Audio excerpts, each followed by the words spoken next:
Hello dear student, इस video lecture में हम लोग पढ़ने वाले हैं अवयवों की समानता।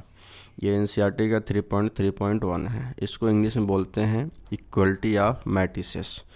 देखो, दो अवयव समान होंगे। यहाँ पे डिफिनेशन दिया है, दो अवयव ए बराबर ए आई जे तथा बी बराबर बी आई जे समान कहलाते हैं यदि नंबर एक कंडीशन है वे समान कोटियों के होते हों, यानी जो उनकी कोटियाँ होती हैं वो क्या होनी चाहिए, सेम होनी चाहिए। और दूसरी कंडीशन क्या है, ए का प्रत्येक अवयव बी के संगत अवयव के समान हो, अर्थात आई तथा जे के सभी मानों के लिए ए आई जे बराबर बी आई जे हो। यहाँ पे कुछ एग्जाम्पल दे रखा है, जैसे यहाँ पे 2/2 की दो मैट्रिक्स दे रखा है इसने, ठीक।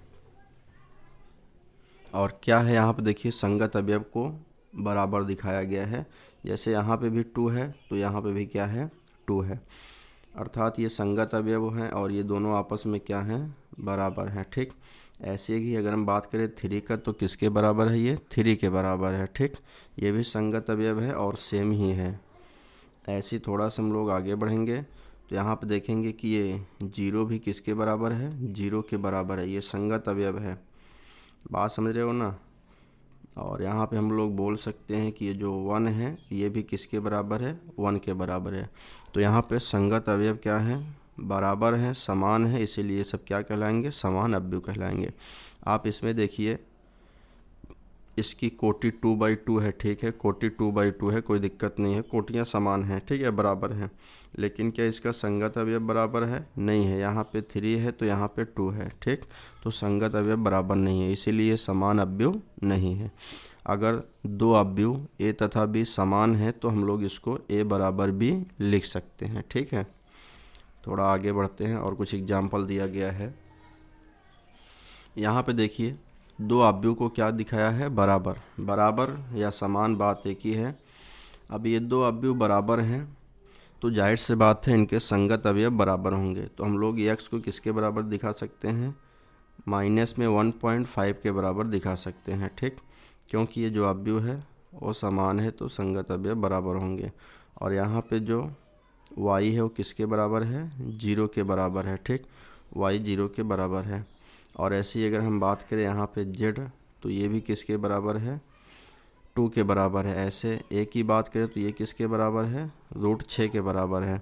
ऐसे b किसके बराबर है, 3 के बराबर है। c किसके बराबर है, 2 के बराबर है। तो यहाँ पे सबको इक्वली करके सबकी वैल्यू फाइंड कर लिया है, ठीक। और अगला जो मेरा एग्जाम्पल यहाँ पे दिया है, यहाँ भी दो अवयव को बराबर दिखाया है। दो अवयव बराबर है या समान है, ये तभी हो सकता है जब उनकी कोटियाँ और संगत अवयव बराबर हो। तो बराबर लगाया, इसका मतलब है इसकी कोटि भी बराबर है और संगत अवयव भी क्या है, समान है। तो देखिए, यहाँ पे जो x + 3 है इसको हम लोग किसके बराबर दिखाएंगे, 0 के बराबर, अर्थात x + 3 बराबर क्या लिखेंगे, 0। तो यहाँ से हमको x की वैल्यू फाइंड करनी है, तो x बराबर 3 को उधर भेजेंगे तो किस में चला जाएगा, माइनस में चला जाएगा। ऐसे ही अगर हम बात करें z + 4 की, तो z + 4 किसके बराबर होगा बच्चों, 6 के बराबर होगा। तो हम लोग z + 4 बराबर क्या लिख सकते हैं, 6 लिख सकते हैं। 4 को उधर भेजेंगे तो ये z बराबर आ जाएगा 6 - 4, अर्थात जो z की वैल्यू हो जाएगी, 6 में से 4 गए 2, z की वैल्यू कितनी आ जाएगी, 2 आ जाएगी। ऐसे ही अगर हम बात करें 2y - 7 बराबर है किसके, 3y - 2 के। संगत अवयव को बराबर दिखाना है बस, और आसानी से हम लोग इसको सॉल्व कर सकते हैं बराबर दिखा करके। तो मैंने कहा यहाँ पे हम लोग 2y जो है -7 इसको बराबर दिखाएंगे 3y - 2 के, ठीक है ना। तो 2y हम लोग ऐसे नोट डाउन कर लेते हैं और 3y इधर बुलाते हैं, इधर आएगा तो माइनस में हो जाएगा, ठीक। उधर क्या है, -2 है, -2 रहने दो, 7 को उधर भेजो तो उधर जाके क्या हो जाएगा, प्लस में हो जाएगा, ठीक। तो 2y से 3y जाएगा तो -y बचेगा। और यहाँ 5 में से जो है 2 घटाओगे तो कितना बचेगा, 3 बचेगा। जब इसको सॉल्व करोगे तो y बराबर कितना आ जाएगा, -3 आ जाएगा, ठीक। ऐसे ही अगर हम बात करें, देखो -6 और -6 आपस में बराबर ही हैं। हम लोग क्या कर सकते हैं, a - 1 को -3 के बराबर दिखा सकते हैं। तो यहाँ पे हम लोग a - 1 बराबर क्या लिख सकते हैं, -3। तो a बराबर उधर क्या है, -3 है, 1 को उधर भेजेंगे तो उधर जाके क्या हो जाएगा, प्लस हो जाएगा। तो a बराबर क्या आएगा बच्चों, -2 आएगा, ठीक। a की वैल्यू निकल आई। देखो 0 किसके बराबर दिखाएंगे, 2c + 2 के बराबर। तो यहाँ पे 2c प्लस 2 बराबर क्या दिखा सकते हैं हम लोग, 0 दिखा सकते हैं। तो 2c बराबर 2 को उधर भेजेंगे, -2 हो जाएगा। तो c बराबर आ जाएगा बच्चों -2/2। यहाँ से 2 से 2 करके कितना आ जाएगा, -1 आ जाएगा। यानी कि जो c की वैल्यू है वो कितनी हो जाएगी, -1 हो जाएगी। ऐसे ही आप लोग b-3 को किसके बराबर दिखाओगे, 2b + 4 को सॉल्व कर लोगे तो हो जाएगा। और ये -21 बराबर ही है 0, 0 के बराबर ही है। तो इस तरीके से आप सॉल्व करके ABC XYZ का मान निकाल सकते हो। ठीक, यहाँ पे सॉल्व किया हुआ है। एग्जाम्पल नंबर 5 में भी ऐसे दिया हुआ है। ये आपको क्या करना है, 2b किसके बराबर दिखाना है, 4 के बराबर दिखाना है। तो आप लोग लिख सकते हो, सॉरी ये गलत हो गया, 2a + b बराबर क्या लिख सकते हो, 4 लिख सकते हो। इसको इक्वेशन बना लो। और a - 2b बराबर क्या लिख सकते हो, -3।